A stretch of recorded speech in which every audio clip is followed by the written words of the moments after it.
Bien, tu fais, bisous les camalobana et belé.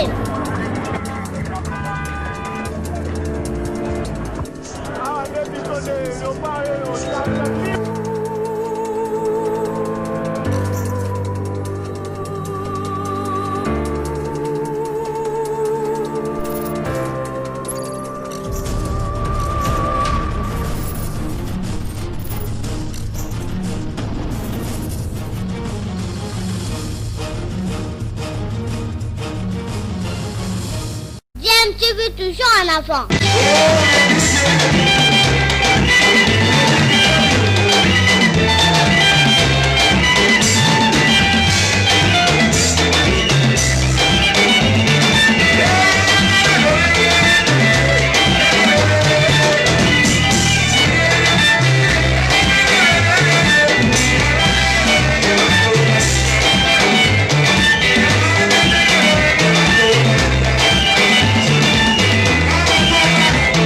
Balandi ya DMTV mbote nabino esengweza ya biso ya koyeba ke bozali belo bozali kolanda biso na ngonga oyo chaîne YouTube nabino DMTV oyo mesani koyela bino ba analyse ya ba sujet d'actualité ndenge nini makambo ezolekana na mboka na biso lelo tolingi pe lisusu to échanger na bino sur un sujet ezali pe quand même ya actualité par rapport ya contexte tozanango actuellement mais avant bo permettre na biso toyeba na ko rappeler Nabino que coronavirus ezali pe ezali koboma to kosanate ndenge na kin tozali ba ya tembe la niveau moko ya kosakanate mais je vous assure qu'il y a effectivement des gens au bazali kokufa na yango au bazokutana action au bazwaki déjà malade. C'est vrai que nous avons aussi des guéris mais loko les ali koboma esengeli na biso to bunda to éviter maladie wana. Prévention est le seul moyen efficace pour la biso qui sa maladie wana to briser chaîne ya contamination il faut qu'à 14 à makasi côté prévention donc to respecter ma mesure barrière ndenge ba kondi basenga ki na biso actualité to ngi to lobela boyebi justement à propos de la maladie ya coronavirus ba conséquences nango justement ezali ebelé notamment sur le plan social ezali kopé sa pasi na bana ya mboka na ba domaine surtout quel que soit domaine bato bazali mais aujourd'hui to lobelezali particulièrement dans le domaine de la musique boyebi que musique sengaka pe moi contact par exemple ne serait-ce que na kobina rumba sengaka contact ba musicien pe ko beta concert chaleur humaine wana zaka na concert et ça la bien non seulement na bango mais na ba fanatique pe na bango depuis que tozali en confinement depuis que gouvernement joa qui ba mesure et belé pour lutter contre maladie wana na cadre et riposte contre Covid-19 ndenge nini ba musicien bazako s'en sortir quand on sait comment est-ce que ba musicien na biso ba vivaka tout n'est pas tout à fait professionnel les ba entreprise moko te oyo chaque mois koki kozala assuré ya kozwa salaire mingi zala ka selon kaka prestation salemi nde mois kangami to kaboli ndenge zala kaka alors na temps oyo bazali ko na ba activité comme bloqué à moins que ça la na nzela ba réseaux sociaux mais ba activité za paralysé bloqué comment est-ce que ba musicien na biso bazo sala pour s'en sortir est-ce que baza en difficulté ou bien bazo s'en sortir na bango matolo oblige ndeto ngito yoka quelques-uns ya ba musiciens ba opesa biso point de vue par rapport ya situation na bango wana ensuite ozonga to meka ko analyser ngo mwa moketo yoka notamment Blaise Boula tokoyoka pe José Ndita tokoyoka lisusu la diva Barbara Kanam mais également génération lelo bu na filé et tokoyoka pe Kadi Yoyo mais tokoyoka pe Emungu Luambo mwana ya Luambo Makiadi oyo azali justement ko gérer place 1 2 3 oyo Luambo atikela biso epai wapi batu ya culture ba se retrouva kapé notamment en fait rigole azala qui ko répéter wana na 1 2 3 mais zali pe na ba bureau et c'est un espace culturel en tout cas zali na disposition ya ba artiste en général toroyoka bango par rapport ya période où ya confinement ndenge nini ko s'en sortir boyoka bango ensuite tokozonga mais avant nazo rappeler bino ko bozolanda DMTV soki oza nano abonné te cliquer comme abonné ko bosana te cloche et zali juste pembe no cliquer wana pe et ko permettre na yo okoma ko ba notification ya ba prochaine vidéo to remettre en ligne ou prochaine analyse au sel abino bolanda ensuite ozonga la passi aux okamwa artistes en général de sur quoi biso les musiciens qui sont diffusés à longueur de journée tous vivre ce qu'on dit un concert Betamarati, ma prestation scénique, ou attends, on m'a playback, ma diffusion publique. Et comment mon boulot, dans la terrasse, parce que la terrasse va kangi, la boîte va kangi, le restaurant, donc tout ce qui est Oreca, il allait. Donc c'est très très dur. Moi qui vous parle avec mon orchestre Pondération 8, au bêta,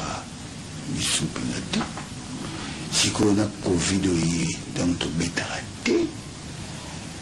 j'ai au moins 20 musiciens effectifs. Ouais, au sein, il faut plus à 20 personnes. Il y a un groupe salaire qui est raté, il y a ma rémunération par rapport à la prestation. Il faut plus de ça. Parce que en vivre, ni je m'étonne, je me demande. Moi, personnellement, on a un rôle bon. La carrière, on a ça là, on a l'ona, moi, il y a un psyché belé. On a un musicien, on a joué à Sikao. On a un ballonité, on a un lié, puis on a un musique. On n'est pas si bas en amour. Mais ils ont les bébés, ils ont répété ça. Donc, pour vivre un biseau, ils ont bégaga. Mais c'est dur. Dans un cas de confinement, l'église est zatée, le concert est zaté, et l'autre est salamate, il y a un problème. L'État a tindi, il cédé na Chine, confinement est. Il y a un cédé et quand il y a un confinement en Chine, donc si le lot est cédé, si bien qu'album est sur le marché, ça fait très mal. Donc tout ça, soutien est zaté, les sungi est zaté. Donc si on vend des boyés, bazo sunga biswa, bande kokati na yesu. Surtout à Poto, qui passe. Nous vivons essentiellement de spectacles, de contact avec le public, donc c'est assez pénible pour tout le monde. J'espère que cette période va bien passer. Nous n'avons pas de revenus réguliers. Nous vivons de spectacles, nous vivons justement de concerts. Et en ce moment, nous n'avons rien, donc c'est très difficile. Heureusement qu'on a les réseaux sociaux qui nous permettent justement de pouvoir partager des moments de musique. Ça fait aussi que le public nous suit, connaît notre actualité. C'est ça qui nous tient en vie parce que sans contact avec ce public, sans ce rapprochement, c'est très très difficile.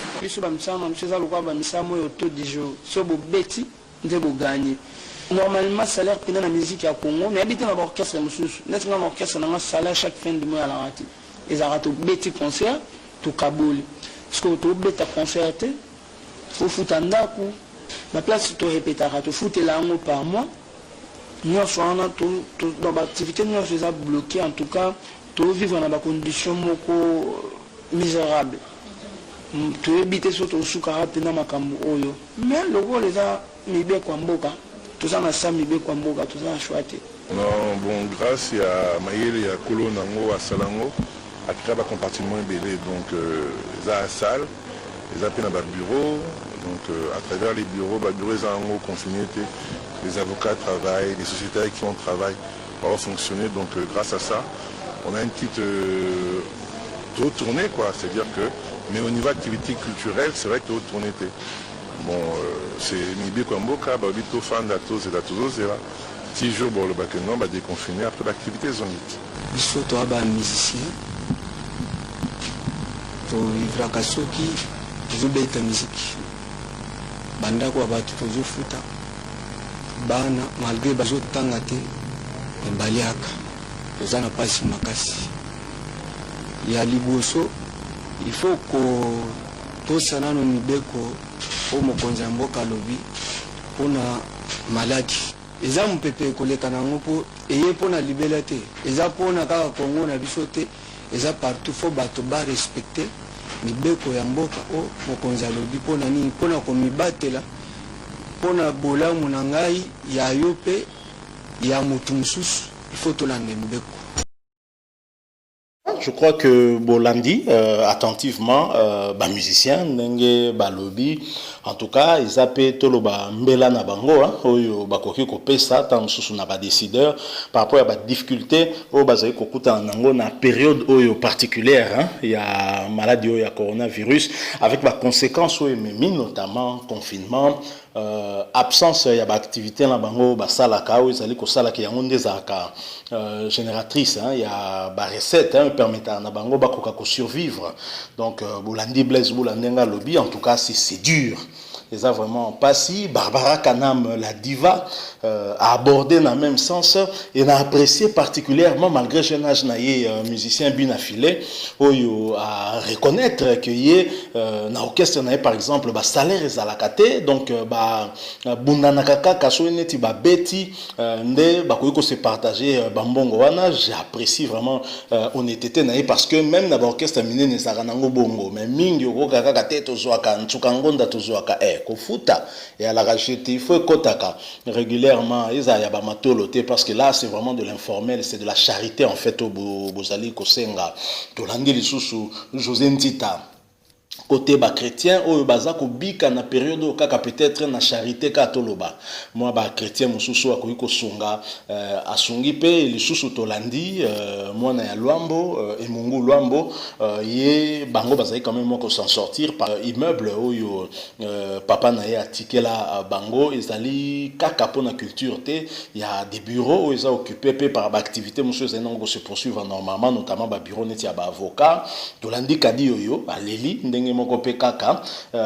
par rapport ya passion bazali komona je crois que maladie ya coronavirus et kotali sa ba faiblesse na biso na ba domaine ebele normalement ba dirigeant na biso bon bazali ko kamba biso esengeli ba koka ko profiter na maladie ndenge ye parce que kaka na ba point négatif te ye pe kotali sa biso côté ba mbebe ezali ole ya koyiba kambongo ya l'état ko sa nango makambo ezangati na kotonga ba immeuble po ba mona yo danger alors kotonga na mbongo ya l'état esengeli ko affecter yango na ba secteur oyo population ko bénéficier nango ba musicien na biso soki bazalaki vraiment ko vivre na ba œuvre na bango elinga ki sala que par exemple que na ba tanet ya ba boye ba réserve ezali ba koka kolela mingi te bon so eloka boye sali ba 2 ans bobeta raté activité mokote parce que nzamba maladie ye siko wana to suka ndenge nini ozaliwa omoni que esengel l'état na biso réfléchir comment faire que ba artiste en général ba koka ko vivre na ba œuvre na bango comme un artiste musicien comédien abela kakawa et comme problème moko ya l'état ou même maman Olive telanga makambo maman Denise Nyakero talela biso makambo yo ba kunda ba artiste ce n'est pas normal et sengeli artiste akoka komi kunda yemoko à travers ba œuvre na ye o ya salaki mbongo kotipe ami kundi tozu ata même na ba réseaux sociaux tozu ata lokwa neti na YouTube komona ke ba artiste na biso bazali kokoka peut-être ko ça la même chose que d'autres artistes africains tezali ka faute na bangote par exemple to bata na RDC est-ce que accès à internet tezali na combien de Congolais peut-être quand na Kinshasa pe na ba grande ville donc tozali population belé bisu balobaka 80 millions bisu au-delà de 80 millions mais combien bazana accès na internet pour que par exemple bakotaka na YouTube wana batala par exemple clip ya tel artiste ou alors ba somba ndenge zalaka ko somba à travers internet wana nde bateka ba produit na bango wana combien baza capable ya ko sala yango parce que c'est un problème global les gens concernés pe mboka en général où sengeli na ba décideur ba koka ko intervenir parce que Bolandi bango unanimement au kantake ba fanda ke sika moko même pensée pour une fois même pensée bango nyosto bazole la pasi au côté les bango parce que activité na bango o ezalaka génératrice ya moins revenu moins basala yango ezate à la suite ya ba décision salvatrice d'ailleurs ba décision mokonzambo kazwaki pour na ko lutter contre maladie yo parce que en responsable il fallait nécessairement ko décider pe le lenge wana batubaye banane komi battre la totale la nanu yango ndeni ezokende même s'il faut déconfiner des belé ba osenga de Gombe et ça les sous certaines conditions en pesant tous les paramètres. Alors Monique difficulté ba musicien baleli yango en fait ça partout difficulté on ezali kaka na ba musicien te bon penser un peu ba maman ba tekaka na zandu ya monene par exemple comment ba s'en sortir na temps on surtout c'est compliqué aux hommes pas si ezali pour tout le monde mais particulièrement pour la bango na le baba artiste en général même musicien mingi parce que peut-être artiste comédien a connu quand même ko tourner na bango na monda comment ko l'équipe etamsu na média encore d'accord que wana eza pe ba bloko epesaka penza comme tel mbongo ta moins cause un sponsor mais neti ba musicien pena mingi ba vivaka na moi ba prestation scénique na bango wana ezokotsa moi moke abendaki moi caché bazoye bandeni ko vivre puis tango prestation scénique ya li même matolo yango prestation scénique nde sala ke moi libanga moi nini moi moke koti na nzela matolo po matolo na biso comment on dirait formaliser comment le la nzela ngo pena on dirait norme ko alors que za norme te matolo ezali mendicité donc ce que peso sala mabongo c'est parce que les artistes ne peuvent pas vivre donc ba structure ya mboko ezana ko favoriser bango te ke ba ko vivre na ba œuvre na ba ndenge zali par exemple ailleurs na bamboka lokola ba Nigeria bamboka lokola ba Afrique du Sud je pense même na Tanzanie bah ça peut-être moi qui na avance pe qu'on ne se le cache pas biso il y a vraiment beaucoup à faire je pense que ministère wana culture et sengeli ko repenser yango ko réfléchir les choses autrement pour que lobby to ko kotia ba artiste na biso ne sika o sengeli ba koka kozala to komi ko chuter to komi na suka to lingaki to échanger moke na bino moi moke sujet o interpeller biso personnellement par rapport ya artiste comment na artiste na biso ndenge ba leli ndenge ba lobby tout le monde qui est important to ko échanger ngo na bino to analyser to réfléchir ensemble peut-être que ba kondiamboka ba koki ko landa pe ba yeba pende nini ba koki ko sala si vous avez aimé botikela biso moi like ko sala bien pourquoi pas un commentaire hein et yango pe osala de trotter surtout abonnez-vous sur cette chaîne DMTV bobo sanate ko cliquer na cloche juste à côté ko permettre beaucoup ma notifier la prochaine vidéo to mettre en ligne to continuer comme battre la coronavirus ezali réel seul moyen efficace à lutter contre yango eza prévention boyebi yango tozo solo lango chaque jour ba rappel wane sala bien to mi battre la poto battre la pe bandeko misusu to mi battre la poto battre la école na biso monguna azali makasi to ba komi battre la to éviter kozwa maladie wana coronavirus tokutani prochainement DMTV et Pesibino au revoir.